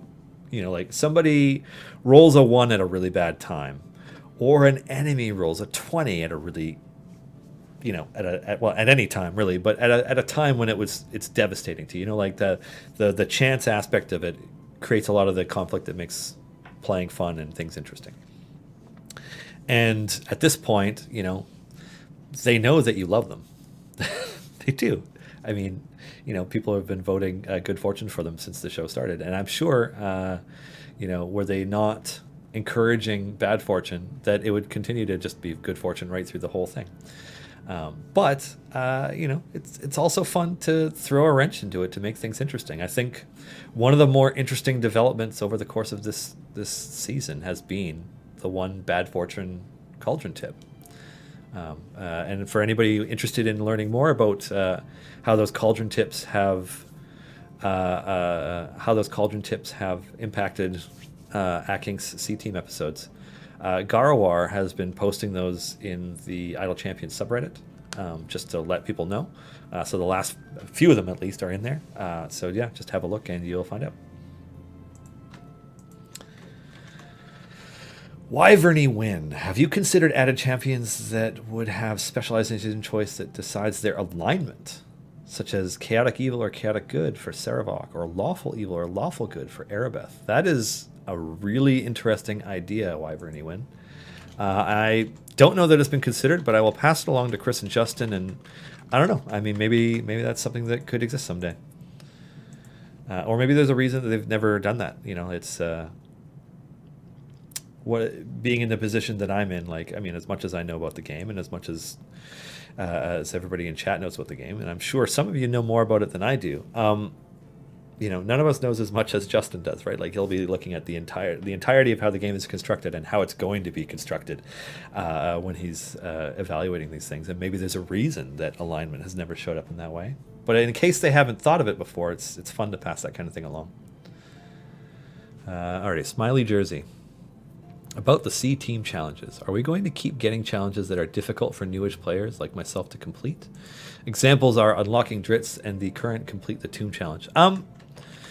We like to vary them in terms of difficulty. If it's something that is impossible for a new player, that's definitely when you need to let us know. But like, it's also, I mean, these are trial and error, right? Like, this is not the first version of a challenges thing that we've had added to the game, and this isn't the first week of it, and we're iterating on it as it goes. So, if you have feedback about how difficult some challenges are as a new player, let us know. Yeah, for sure. Artie, Star Phaser. Will you guys ever add a form of voiceover into the game for ultimate abilities, or store those events? Maybe each new area reads text. It's extremely unlikely that we'll be adding VO to the game. The percentage of players who mute the entirety of the game is so overwhelming that it lets us know it's like, okay, the audio is not something that players of our game focus on. Cool. So we won't focus on it. We're focused on content and a lot of other stuff and a lot of other features we want to add to the game. That isn't to say that we won't ever add more music or other audio options, but it's not something that we're focusing on. So if it's really something that players would like us to focus on, like they desperately want us to add more of a soundtrack than one song, or other aspects of the the gameplay, let us know. Yeah. Rigodneo. Congratulations on being the first person to ask this question this week. Are there any plans to add Critical Role characters to the game? We would love to. Yes. Given the opportunity, we would love it if that were possible. That's about all I can say on that subject. Mage Pie 3, or Mage Pie. Any plans to rename Grama to Claripin to have her join Force Grey? We don't. And it's funny that you should ask that. So, I mean, yeah, when we made Grama, Claripin the Therapin didn't exist. And clearly, like, Claripin is a pretty perfect fit in a lot of ways for both that slot, that character, it's a justification that could probably easily be made in some ways. But that said, I don't know that we have any plans to do that. Thanks. Oh, it's totally fine, Rigodneo. I was just kind of poking fun at the fact that that question usually comes up 2 to 3 times a stream at least. So we made it an hour and 20 minutes into the stream before that question came up, which is a record. So it's all good. Kralili. Will we see any Azamar in the game? Yes, at some point. Old man actor. Since you added someone from Karatur, any chance of someone from Dark Sun could show up? Well, Dark Sun's not Toral. And I should preempt this by, like, Dark Sun is a fan favorite setting for very justifiable reasons, and I am crossing my fingers. I don't know if it'll happen, but I really want them to do a 5e Dark Sun book. Just update all of it. God, that would be awesome. Anyways, how likely is it that a character from Dark Sun could show up in the game? It's not impossible. In terms of important named characters, probably not. Just like, we're not going to add the Lord of Blades from Eberron to our game. Some of the more important characters from Dark Sun are unlikely to ever appear. But could a champion show up that is originally from there? It's definitely possible. Argentursa. Are we going to see characters from the Pools of Radiance, Darkness, Twilight Trilogy? So that's a better question for Chris, because Chris is the one who's got his fingers on the pulse of the entire architecture of which champions are entering the games at which time. Oh, excuse me. Yeah. So is it possible? I mean, I suppose the best guideline I can give for which characters can show up in Idle Champions is, like, the first question you should ask yourself is, like, does Dungeons and Dragons, or I guess Wizards of the Coast and thus Hasbro, but Wizards, does Wizards of the Coast own this character or own the rights to this character? Because some of the D&D related things over the last 50 years, 50 years, 45, there's some you know, contention over which parts are owned by some different parties. But yeah, I mean, characters from the books we like, all that stuff. It's always possible. Are there any plans to have events where the champion pool is replaced completely by thematically appropriate champions? For example, a Baldur's Gate event where all champions are followers from the games.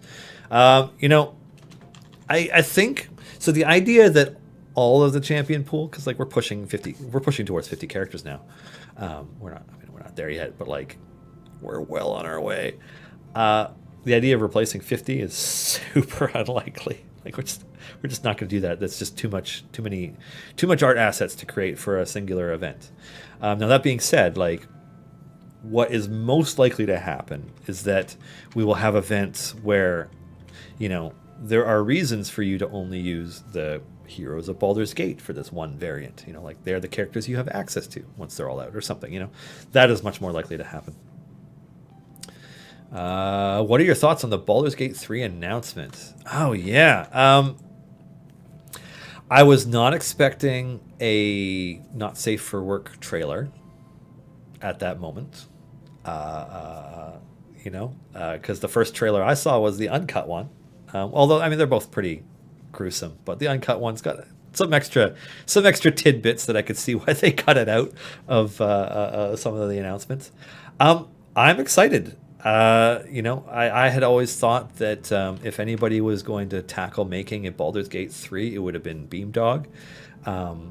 You know, and like that was an assumption based on the fact that a number of the people at Beamdog worked on the other Baldur's Gate games, right? And like they've been adapting the newer ones for you know, other systems. So like I kind of like just made that assumption. But Larian is a great studio.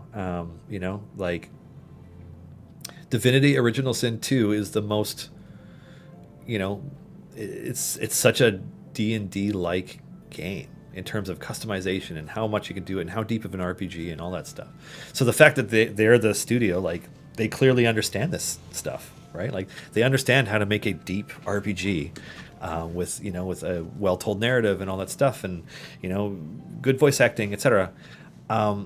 So I think it's like Baldur's Gate 3 is in good hands.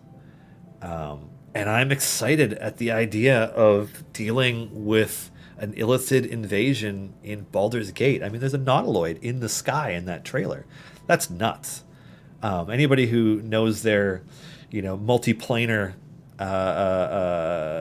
you know, history of Dungeons and Dragons, like the Illithids they're not good. They're so categorically not good. And the last time they were able to travel the planes in Nautiloids, it was not a good thing. it was a real bad thing.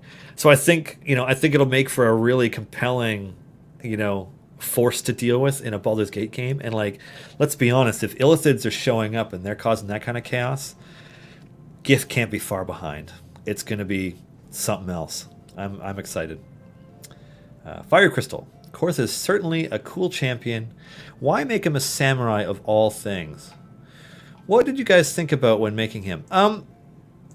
So it was, to be honest, we had a list of like race subclass combinations that was like pretty random because, you know, we have a tendency to lean towards, you know, we as players have a tendency to lean towards a lot of the same things over and over and over again. You know, like there are a lot of, I mean, just like, and part of that's gameplay wise. I should give more context. So like you're playing D&D 5th edition, and your DM allows you to have a variant human as a race option, and you're a min-max player. Well, like pretty much everybody is always going to pick variant human because you choose where your ability score points go. You get a feat starting. You start the game with a feat, which is overpowered. Like starting with the feat is broken, and you know, like by 4th level you get a second feat. So like you can put together some pretty amazing builds, right? Like you could have a ranged rogue that's got both hand crossbow expert and sharpshooter by then, that's bonkers. You know, whatever. So players in their nature, like we tend to lean towards a narrow range of class and race combinations. And so when we're looking at doing an original character, made by Codename Entertainment, we look at like, what are we not doing?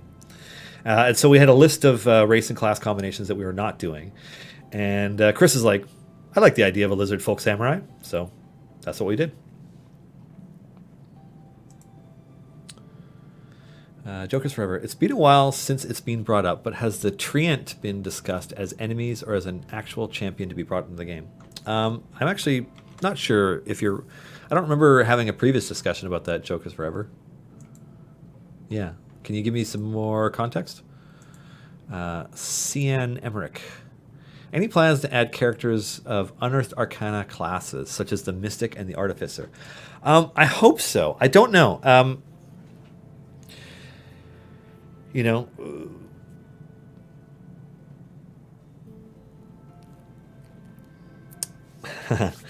So like just thinking about the Artificer, for example, the only way I can personally see characters of those classes showing up is if we make them. So it's possible. I mean, do there's lots of options. But that being said, because Unearthed Arcana is semi-official and like, we don't know if we will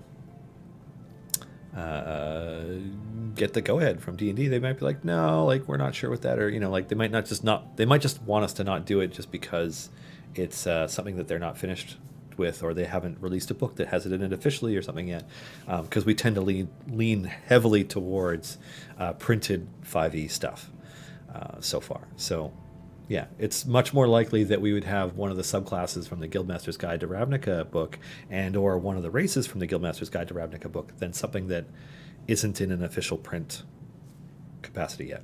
Does that make sense?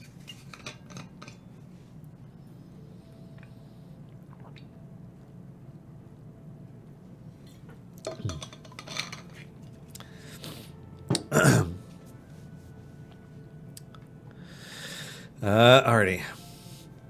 Oh, okay, there's a follow-up to Jokers Forever. It had to have been at least 4 months ago in this live stream where you said it was a great idea and made notes about it, but I've not heard anything since. I also haven't heard anything since. I don't know that we have any plans to make any plant champions. I see Scarab Phoenix talking about a plant psionic champion. How awesome would that be? It's just like, it's a sentient elemental, basically, that just like psychically talks to you. I mean, I like that idea. I'm going to pass it along again, I guess. If I passed it along before, then yeah. But yeah, thanks for the idea, Jokers Forever. Frozen Solid. I submitted a ticket about this ages ago, but with Dragon Down happening right now and Deacon's event happening next, are you aware that the achievement icons for Binwin and Deacon are the same, and do you have plans to change it at all? It's not a complaint, just something I discovered, and it's a cool Easter egg / cool thing.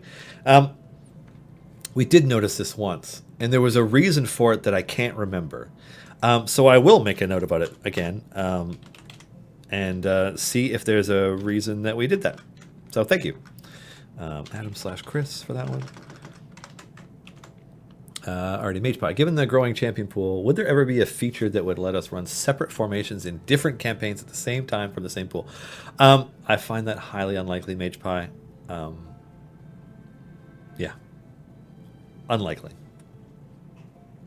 Scarafina, please make a plant champion or a psionic champion or both. That would be sweet. Yeah, that would be fun. My Dark Sun character was a scion back in the day. Anyways, yeah. How you guys doing? I'm well. I appear to have reached the end of my list of captured questions. Here we go. Any plans to incorporate AI release-related classes, Decisionist, etc.? Any plans to update Cthulhu's skin based on the C-Team season events? So, Dooley, that's an interesting question. For the latter part, updating Cthulhu's look, there's always a possibility that there might be an outfit related to said events in the future, but it's not something that we are focused on at this exact moment. In terms of incorporating AI's related classes or subclass options, I guess, are they subclasses or are they backgrounds? So I haven't read the Ink book. I got a really brief, like kind of flip through it at the Descent, but I believe that book comes out next week. We're in June, right? I'm pretty sure that book comes out next week. Acquisitions Incorporated. Anyways, do we have plans to incorporate the Decisionist Etera? Not actively. I mean, there will be a Documancer in our game, but other than that,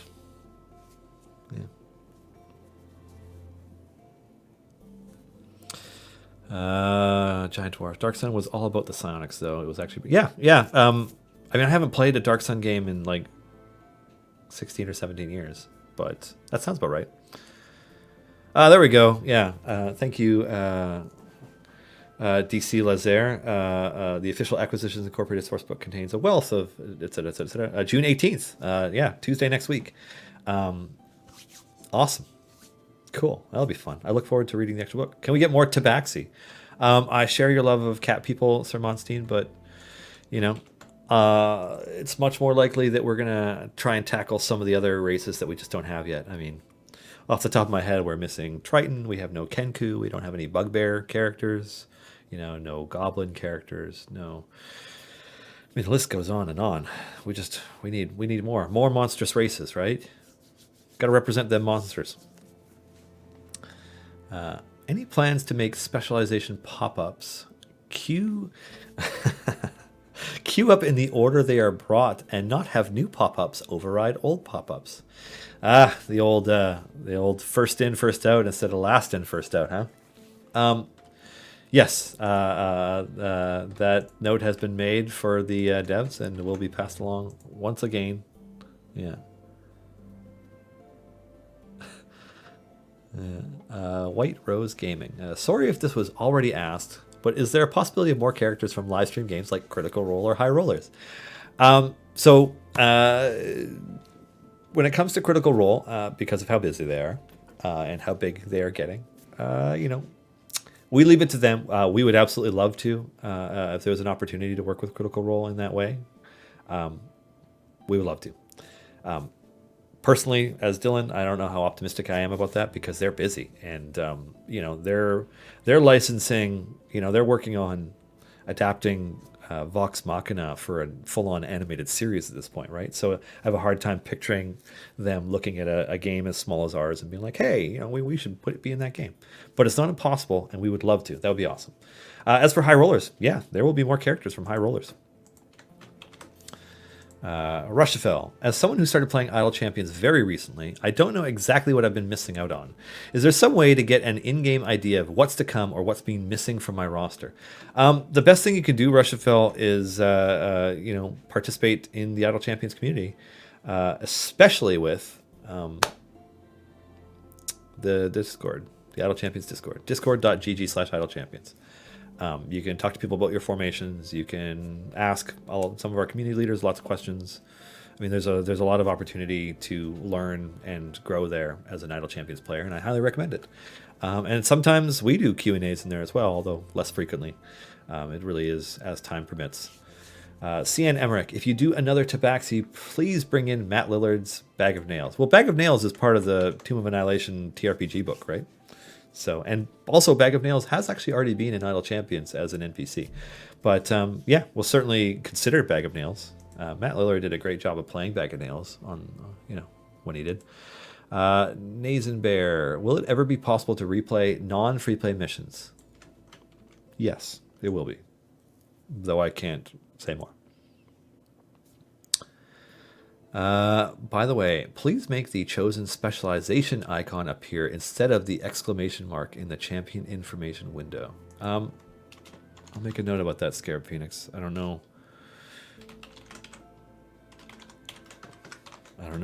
if that's something that the devs want to do or not. Sir Monstein, you think a shapeshifter race character who changes its race to match any race-based buffs works? That's an interesting idea. The only shape-changing character we have, or actively shape-changing character we have, is Azaka Stormfang, also from the Tomb of Annihilation book. Tyrell can shape-change, but it's literally once. You can turn him into a bear, and then that's it. Luckily, we have at least one more shape-changing character coming soon. Starfacer. In the future, will there be a chance for an April Fool's Day skin that is your head plastered on a champion? You don't want that. No. Yeah, you couldn't possibly want that. Alrighty, I've been playing on my phone and I seem to be experiencing a lot of bugs. Are there updates planned? First of all, please submit an in-game support ticket. And second of all, like, a lot of the interface and a lot of things are developed specifically for tablet screens and bigger, which is, there should be a prompt when you load up the game that says that. But yeah, just submit a ticket and like we'll see what we can do to help diagnose it. Mobile devices vary so incredibly that it's extremely difficult for us to, like, you can't develop perfectly for all of them all at once. Red Seer, can Ashara get a buff to cover monster/exotic races? This is something that Justin talked about on stream last week, is the idea that Ashara may have more bonds down the line. It's not impossible. It's certainly something that we could look at possibly doing with another level cap increase. But it's not something that we have really definitive plans around yet. Idle completion screens of the Forgotten Realms. Can the adventure complete screen animation go about 4 times faster, please? I don't know that we're gonna make it 4 times faster, but I'll see what I can do. I'll pass it along to David. All right, let's see what my formation's doing. What area am I at? Oh, 176. With my static DPS at E97, huh? I feel like this formation probably has 200 to 300 more areas before it's going to start slowing down. So let's speed it up a lot. Let's see how far it gets before the end of the show. Enjoy the spam, everybody. Look at those. Look at them run. Boom. All right. Yeah. Wookie Monster, why do champions have a level cap? Because the way that this game is designed, if champions could level with upgrades indefinitely, you could progress indefinitely, and we just it's kind of purposely designed in a very specific way. I really like that exclamation "a boot," by the way. I'm just gonna enter the contest because why not? I could probably just cheat and give it to myself, but still. How are your lunchtime campaigns going? Well, Mage Pie, because I was out of the office, I took a pair of vacation days, or I took a vacation day to add to some time I took off in lieu for working through the weekend to do the Descent. So I had a 5-day weekend last week, and then this past weekend, Monday, Tuesday, I was sick from whatever plague was going around the office when I got back. The office campaign that I play in, the Curse of Strahd one, where we're all level 11 and quite far into it, we haven't played. So that one will start next week, so I'll probably have something to share during our show next week. We also have something else very special planned for next week's show that involves this here box. But that's for next week's show, so you'll have to tune in for that one. As for the other office campaign, there is a second office campaign that goes, and it's actually the one that goes when myself and a few others are all unavailable, because we have lunch meetings and stuff. And so there's an office Tomb of Annihilation campaign. That campaign is apparently going well. Everybody seems to be having a lot of fun. Nick, George's friend who makes Bushwhacker 2, is DMing that one. So that one plays in the off time. So they've been playing all week, last week and this week, as far as I know. Can we have a part of an adventure in the future where we can collect Merle's pearls? There's got to be a way for us to fit that in. I always like that joke. Scare Phoenix, what about that Mecha Binwin skin you said you were kind of talking about? I don't know how good of a skin like a Construct or Mecha Binwin would be for the game. I mean, Binwin, wouldn't it make more sense to have a petrified version of him? That is how he died. Maybe we'll do something like that.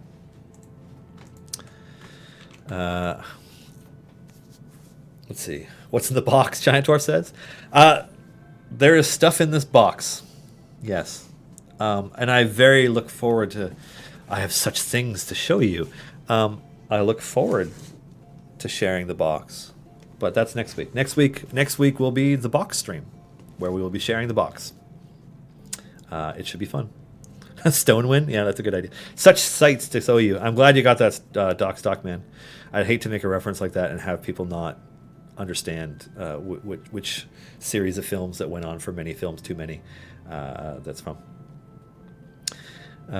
Question: any cool ideas for new familiars? I was personally hoping for a blink dog. So yes, we do have plans for familiars. We have actually quite a few plans for familiars. So basically, like we have a long list of awesome, some cute, some not, monsters, creatures, beasts, etc. From the D&D lexicon that we can add as familiars. Like there's no shortage of those. What we're waiting on, and why we haven't done it already, is because we are wanting to expand upon what familiars are in Idle Champions first. Like we want to add more functionality to them, and all of that stuff before we do it. So, yeah, we will get to it. Infernal Chicken, absolutely. I mean, yeah, there has to be an Infernal Chicken. Miniature Space Tarrasque. I like it. That's always possible. An idea: a statue of Binwin the champions have to destroy, a way for Binwin to relive the death in a fun way. Wow. All right. That's funny. Any plans on incorporating the Artificer should they become official in a rulebook? Yeah, it's like we kind of at the moment have been sticking to the base classes that are in 5e, and then the subclasses that have been published across 5e books so far. But yeah, if the Artificer makes an appearance in a book, the chances of it showing up in the game are increased manyfold. Yeah. Anywho, I'm glad our chat is still working, by the way. I know that Twitch has been having issues with chat this afternoon, so I'm glad that people are able to, talk. El Rizzi was drawn from the giveaway. Congratulations, El Rizzi.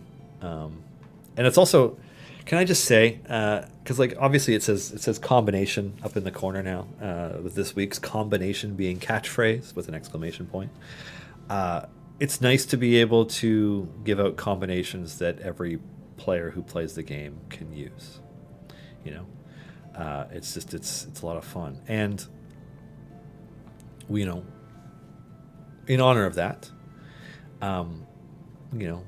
we are creating some secret combinations that they could be hidden anywhere.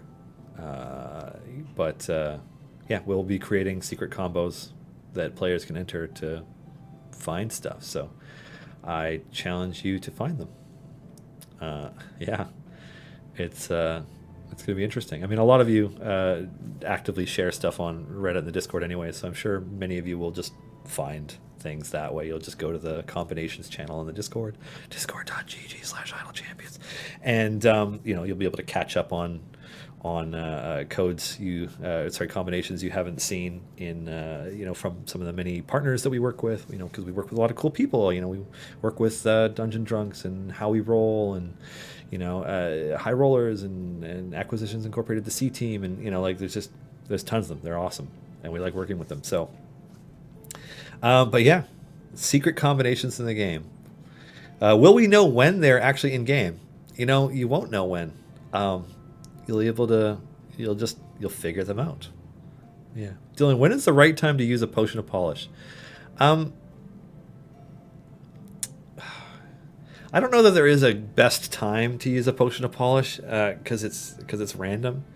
What is nice is that when you do eventually reach the point, just there isn't a right time to use a potion of polish. Like, unless you have a ton of potions of polish and like all of your characters are shiny everywhere, like then you know when your potions of polish are going, where they're going to go. So yeah, then you'll know where they're going to go. But other than that, I mean, yeah, it's random. Just cross your fingers it isn't on a slot 5 or 6 unless it's a spurt slot 5. Because chances are you want your potion of polish to be somewhere more useful. Yeah, Garwar says use them right away. I'm inclined to agree. Yeah. Oh man. Anyways, it is 10 minutes to 3, so I'm going to start winding this down. I want to give a huge heartfelt thanks to Binwin and Crowy for, taking what for us ended up being 90 minutes out of our day to do a 1-hour stream because technical difficulties in getting things running together. The setup that we had to get it all running smoothly was a little jankier than any of us would like, but it worked. And it's just fun to be able to do. I mean, who doesn't want to be able to do that? It's so cool. Huge thanks to Wizards of the Coast and the D&D team for allowing us here. I mean, this show exists because of them and because all these amazing people behind the scenes. People, like my co-producers, Erica this week, because Clive is hunkered down getting some very important stuff done. And, we have all these amazing partners at D&D, Greg, Bart, Pelham, Allison, Shaoling, Lisa, who, tweeted about, handled some of the tweeting about this stuff, it's awesome to work with all of them. Yeah, it's been a blast. So, this has been our show for today, Thursday, June 13th, 2019. Thank you all for joining, for participating in the Idle Champions and D&D communities. You guys are awesome. Welch's Game Juice, I believe, is coming up next. I don't think they were canceled or moved today. I could be wrong. I'm not sure. I'm pretty sure it's still on the schedule. And after that, there's this coming up at 7. So, yeah. Take care of each other and have fun. And good luck to you in finding the second secret code that I hid in this stream. Have a good one.